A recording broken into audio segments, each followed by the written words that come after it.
All eyes weather-wise in the country right now are on the Gulf Coast as we are looking at Hurricane Laura about to make landfall right on the Texas-Louisiana border. This is expected to happen Wednesday night, overnight into the early morning hours on Thursday.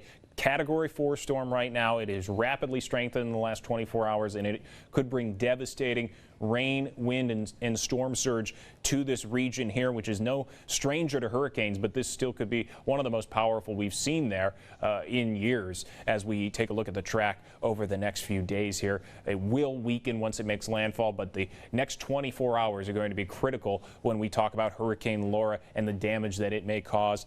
Lots of rain expected, especially here, right again, where that Texas-Louisiana border is, eastern Texas, western Louisiana, just east of the Houston metro area. The winds, Category 3 possible in this magenta color here, or I should say in the red color here, in the magenta color, hurricane force winds in excess of 75 miles an hour possible.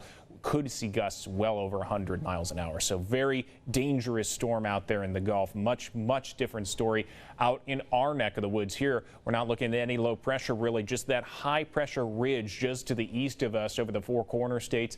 That has been kind of controlling our weather here over the past few days. We've seen the morning fog really stick to the beaches. It's going to do that again on Thursday. And we are starting to see some gusty winds in places, or at least breezy ones as well. Temperature-wise, it's going to stay pretty consistent along the coast, but as we get into this weekend, it'll be a slight cool down after a slightly warmer day expected Thursday compared to your Wednesday, especially for our inland areas, which will get seasonably hot out there. As for the winds that we mentioned here, you can see as we go through the evening hours Wednesday, some breezy conditions up and down the coast. But take a look at this. As we get to 10 p.m. and later, it's really going to be centered around Gaviota and the western parts of the Santa Barbara South Coast. Not a lot of wind activity other than that. So this is a sundowner wind event, it looks like, where we're getting that offshore flow there just through the Gaviota area. We'll warm it up and get those winds going a little bit stronger. Everywhere else, not expecting a ton of that wind activity tonight.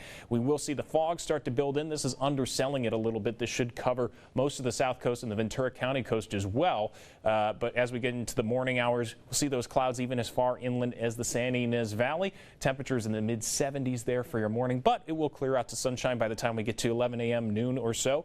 Not high of around 91, or the low to mid 90s, I should say, for your high on Thursday before, again, a slight cool down starting on Friday. As for your Thursday temperatures, we zoom in here, mid 80s for the Santa Barbara South Coast, 86 in Santa Barbara, the city itself.